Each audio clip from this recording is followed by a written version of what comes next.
Good morning. My name is Carol Beck, and I'm a member of the African American Quilt Circle and several other guilds. My interest tends to be in a historic type of teaching mode that deals with African American history and trying to present issues using a different thing other than the written word or an artist's painting, using fabric as the mode to share the information. This particular quilt is called Billy's Tree. That's why the tree is so prominent.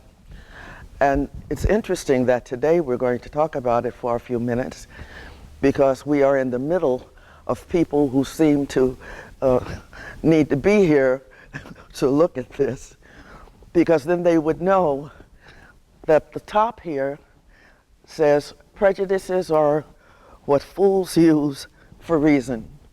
And it's not a new statement, it's a statement by Voltaire.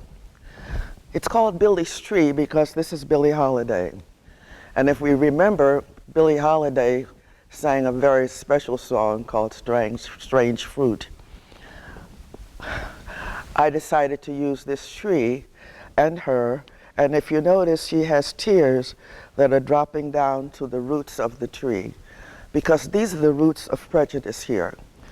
We will notice that we have all types of things that deal with it. The Sundown Times, all of the various towns, bigotry, and all of the other things that people use. But one of the major reasons why I proceeded to put all of these various leaves here, and if you look closely, you'll notice that there are little red dots on all of the leaves. And that's to signify the fact that these were people that were lynched. But the leaves don't only represent African Americans. I was able to discover that many Native Americans were lynched. Jewish men were lynched.